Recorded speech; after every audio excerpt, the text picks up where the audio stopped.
O Senhor esteja convosco. Proclamação do Evangelho de Jesus Cristo segundo Mateus.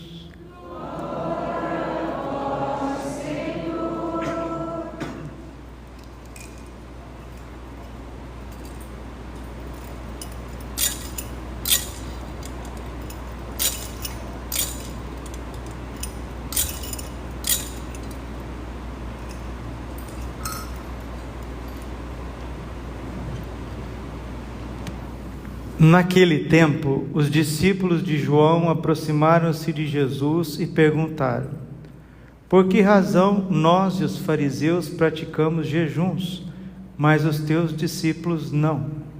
Disse-lhe Jesus: por acaso os amigos do noivo podem estar de luto enquanto o noivo está com eles? Dias virão em que o noivo será tirado do meio deles. Então sim, eles jejuarão. Palavra da salvação. Ave Maria, cheia de graça, o Senhor é convosco. Bendita sois vós entre as mulheres, bendito o fruto do vosso ventre, Jesus. Santa Maria, Mãe de Deus, rogai por nós, pecadores, agora e na hora de nossa morte. Amém. Vinde, Espírito Santo, vinde por meio da poderosa intercessão do Imaculado Coração de Maria, vossa amadíssima esposa. Podemos sentar um pouquinho. Jesus, manso e humilde de coração. Na quarta-feira de cinzas, o Evangelho falava para nós rezar escondidos, dar esmola também escondido, não ficar tocando trombeta das nossas boas ações, porque quando oramos, quando louvamos, quando adoramos, estamos engrandecendo a majestade divina. Quando fazemos caridade, nós estamos ajudando o próximo, nós estamos socorrendo o próximo nas suas necessidades. E quando jejuamos, nós estamos mortificando a nossa carne doente. Quando fala carne na Sagrada Escritura, não acha que é o corpo físico não, né? A bochecha, corpo não. Carne na Bíblia é a alma inclinada ao pecado. Como diz Santo Tomás de Aquino, é o soma, corpo e alma inclinado ao pecado. E o que é o pecado? O pecado, São João Paulo II dizia, é buscar Deus aonde Ele não está. Eu quero o prazer do sexo fora do casamento. Deus está ali? Sim ou não? Não. Eu quero o prazer da comida, eu quero comer 3 sanduíches até eu enfarar. Deus está ali? Sim ou não? Eu quero o prazer de ir no shopping, encher a sacola de coisas e comprar para eu me sentir satisfeito. Deus está nessa ação? Sim ou não? Não. O que é o pecado? É buscar a felicidade, buscar o prazer por si mesmo, onde Deus não está.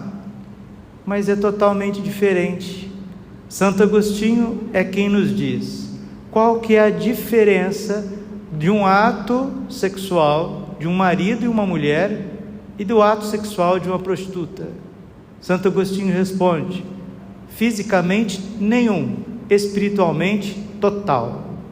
Porque enquanto um casal está mantendo intimidade, eles estão obedecendo a Deus. Um casal casado na igreja, hein?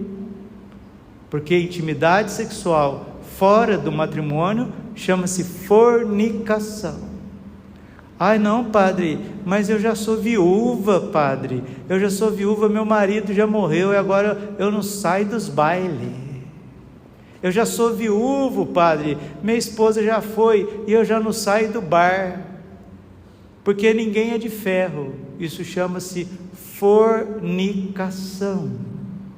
Efésios capítulo 5, versículo 3: os fornicadores não herdarão o reino dos céus. Santo Afonso de Ligório diz que quem está no inferno está por causa dos pecados graves, mas não sem a impureza. Em Fátima, Nossa Senhora disse para as crianças, 3 crianças, Francisco, Jacinto e Lúcia, que o pecado que mais leva para o inferno são os pecados da carne, os pecados da impureza.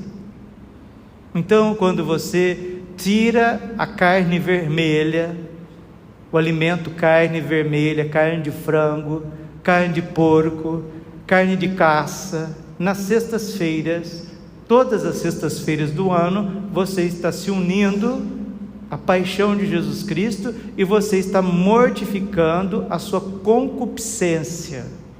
Por isso que Jesus disse que chegaria o tempo, uma necessidade de jejuar, abster-se de alimentos. Mateus capítulo 4, versículo 4: não só de pão vive o homem, mas de toda palavra que procede de Deus. Deixa eu dar alguns conselhos bem práticos, um pouco de experiência que eu tenho, na vida, no segmento de Jesus, nessa caminhada forte que eu tenho com o nosso Senhor Jesus Cristo, já faz uns 20 anos, 20 e poucos anos.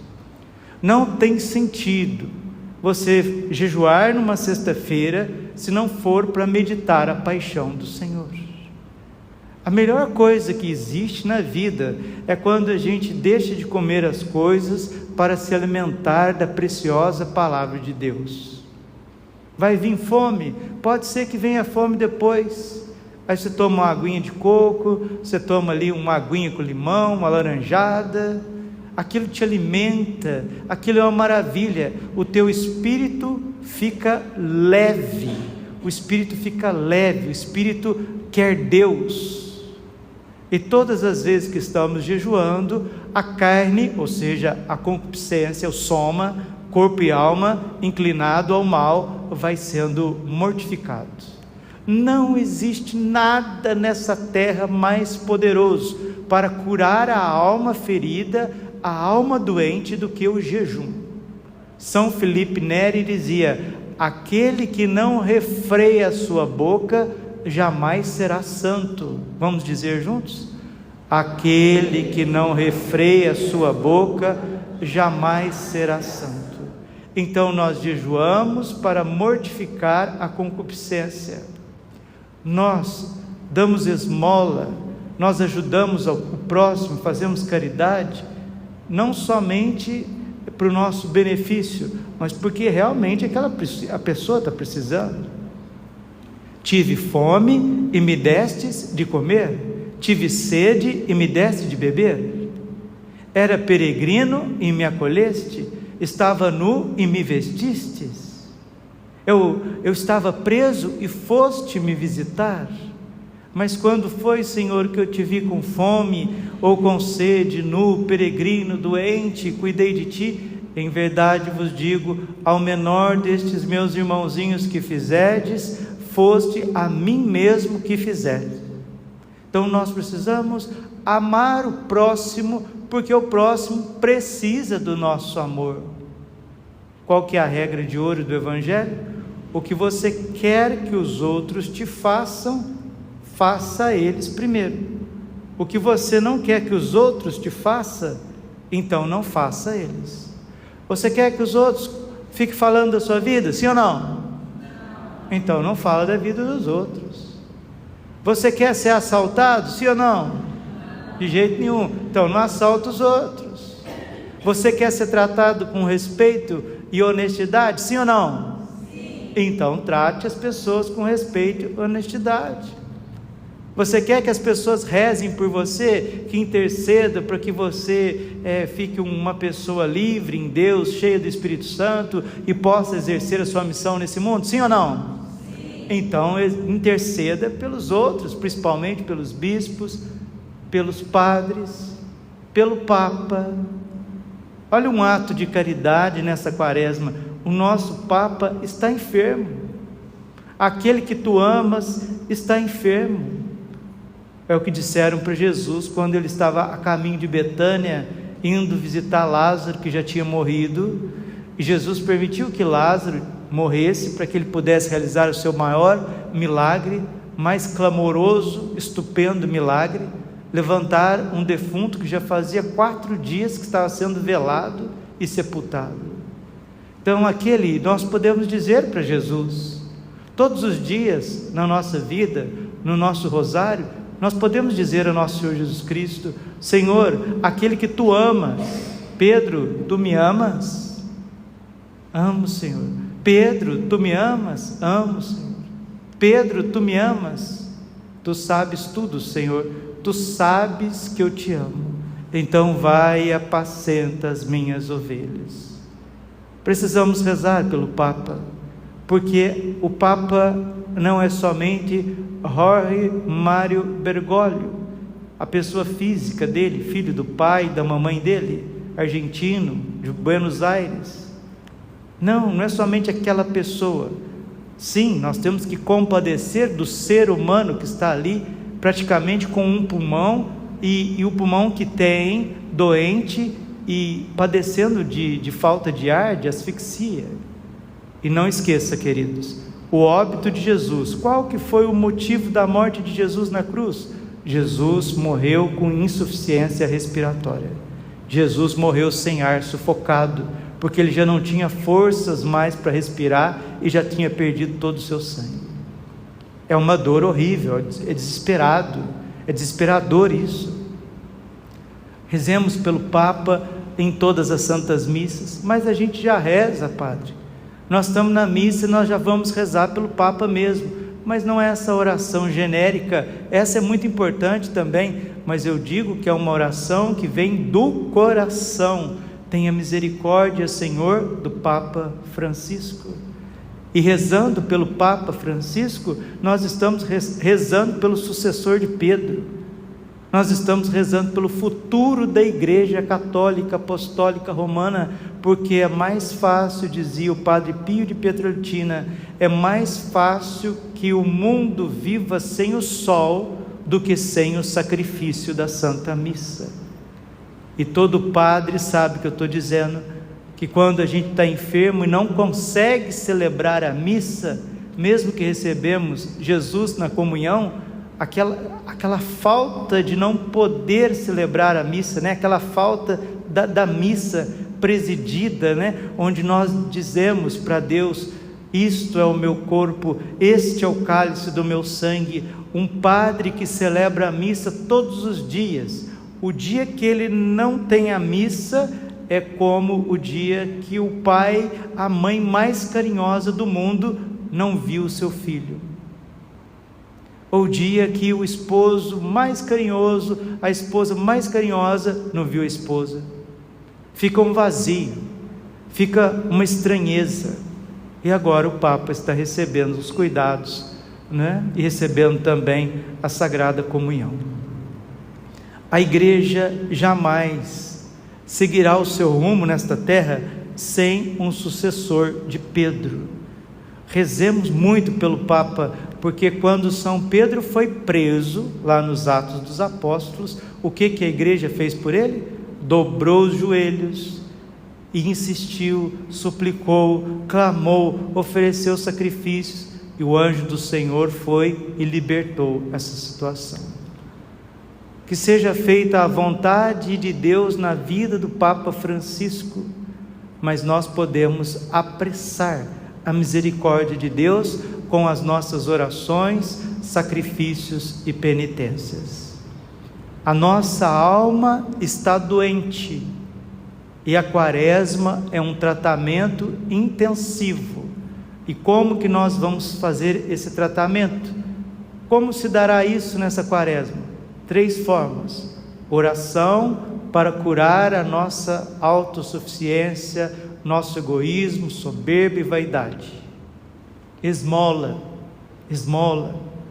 caridade, esmola, socorrer o próximo para curar aquela cobiça que existe de achar que sempre é o outro que tem que cuidar, né? porque se tem uma pessoa precisando na rua, é a prefeitura que tem que cuidar. Se tem um doente, é o hospital que tem que cuidar. Se tem uma criança passando necessidade, é o conselho tutelar que tem que cuidar. A igreja ensina uma coisa e precisa ficar claro para nós, muito claro, isso é Bíblia, mas isso vem desde os santos padres do século I, século II. A caridade cristã não pode ser delegada, entendeu? Se uma pessoa bate na sua porta pedindo um copo de água, você não tem que falar assim, é a companhia de água que tem que cuidar dessa pessoa. Você tem um imigrante no sinal pedindo esmola, você fala, não, mas isso aí quem tem que cuidar dele é a prefeitura. Caridade não pode ser delegada, nós somos cristãos.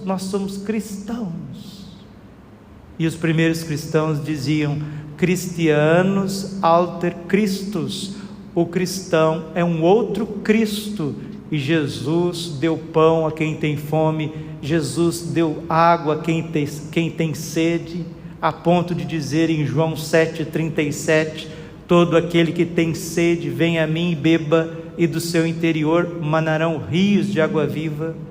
Tudo que fizeste aos pequeninos, foi a mim que fizeste. Porque, com todo respeito, meus irmãos, é bom rezar o rosário? Sim, 1.200.000 com o Frei Gilson, 1.200.000 pessoas rezando o rosário. Então, que 1.200.000 pessoas possam amar o próximo, socorrer quem necessita, rezar pelo Papa, ser igreja. Papa Francisco, e já vou terminando, quando ele era jovem, estudante de bioquímica, ele estava num laboratório, fazendo experiências de estudante, e houve um acidente, onde que ele perdeu parte de um pulmão, teve que fazer uma cirurgia, e foi algo muito grave. Foi naquele instante, desta provação da vida, que ele decidiu entregar todo o seu coração a Deus, e ele se fez jesuíta, não é? E nós temos na carta de São João Paulo II, a carta Ut Unum Sint, tirada de João 17, versículo 3, João 17, versículo 21, que todos sejam um Pai, como eu e tu, nós somos um, que eles também, os cristãos, sejam um, para que o mundo creia que tu me enviaste. Esta oração sacerdotal de Jesus, na Santa Ceia, na ordenação dos apóstolos, ela pede, ela clama ao Pai a unidade da Igreja Católica, ela clama a unidade dos cristãos. Infelizmente, por um processo histórico e por feridas, na diplomacia da Igreja, no governo da Igreja, no ano 1054, houve o cisma do Oriente, onde o patriarca Miguel Cerurário excomungou o Papa e vice-versa. Então, há quase 1000 anos atrás, a Igreja do Oriente se separou da jurisdição de Roma, se separou do governo, do pastoreio do Papa, e começou ali um cisma, porque um cisma é uma fissura na unidade da igreja, e a partir daquilo, várias outras fissuras na Igreja do Oriente.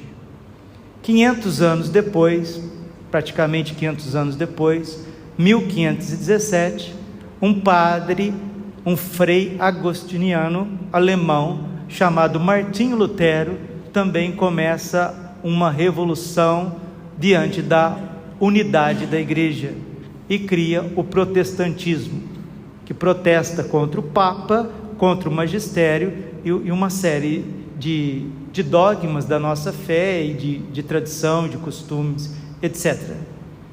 Então a túnica inconsútil de Cristo, ela já foi rasgada 2 vezes, o cisma do Oriente em 1054 e a Revolução Protestante em 1517. O Papa Francisco está sofrendo no seu pulmão, e o Papa João Paulo II na encíclica Ut Unum Sint, ele faz um apelo a Deus, ele faz uma oração, uma súplica, e diz: Senhor, dá-nos o teu Espírito, apresse, Senhor, a unidade da igreja, para que ela volte a respirar com os 2 pulmões. Está escrito isso, profeticamente. O Papa João Paulo II rezou isso, pediu isso e escreveu isso. E nós vemos, eu como padre, como pensador, como uma pessoa que reza, que quer ver a realidade, quer buscar a verdade, tanto com a minha inteligência, mas também com o dom da fé, eu vejo no Papa Francisco a Igreja Católica, a igreja cansada, a igreja que não consegue se expandir, não consegue se locomover, porque o Papa, ele é a figura primordial do corpo místico de Cristo, que é a igreja. E a gente ficar atacando o Papa, massacrando o Papa, sabe o que vai acontecer? Nós vamos pelo mesmo caminho que foi em 1054, um cisma, o mesmo caminho que foi Martinho Lutero, rachando a igreja. E hoje, 2025, muitas pessoas, não poucas, muitas pessoas, em várias partes do Brasil e do mundo, estão rejeitando o magistério do Papa Francisco.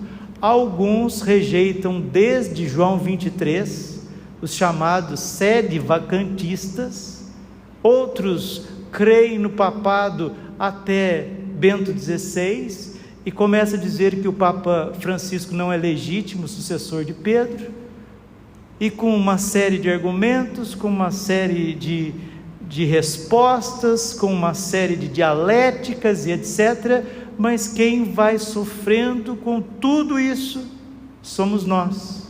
E se a igreja fica fragilizada, se a igreja fica paralisada, se a igreja não consegue ter o seu vigor, o mundo entra num caos, o mundo começa a se debater.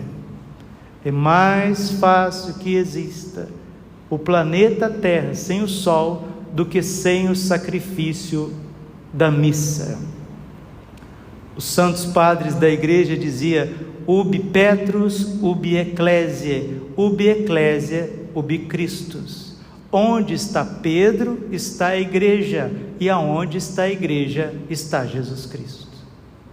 Compadecemo-nos do Papa, mas não só do Papa, compadecemos da igreja, do papado, do futuro da igreja e do futuro da humanidade. Vamos nos unir nesta sexta-feira dedicada ao Sagrado Coração de Jesus, primeira sexta-feira do mês. Vamos pedir ao Sagrado Coração de Jesus, de onde jorrou sangue e água, que esse sangue da nova e eterna aliança, a água viva do Espírito Santo, venha regenerar o Papa Francisco, venha regenerar a igreja, cada um de nós, para que ela volte a respirar com os 2 pulmões, para que os ortodoxos orientais voltem à plena comunhão com Roma, e que os irmãozinhos separados, os evangélicos protestantes, se convertam à Santa Igreja Católica. Aí haverá um só rebanho, um só pastor, um novo Pentecostes, uma força tremenda do Espírito Santo, o triunfo do coração imaculado de Maria, e a igreja voltará a ser educadora das nações, voltará a ser luz dos povos e expandirá o evangelho do reino por todos os cantos da terra. Isso o Papa João Paulo II escreveu numa encíclica, isso ele clamou, e agora nós precisamos nos unir ao céu, aos anjos e santos, e rezar pelo Papa Francisco, e rezar pelo futuro da igreja. Glória ao Pai, ao Filho e ao Espírito Santo, como era no princípio, agora e sempre, por todos os séculos dos séculos. Amém. Coração imaculado de Maria, confiança, saúde e vitória. Com alegria cantemos o nosso ofertório.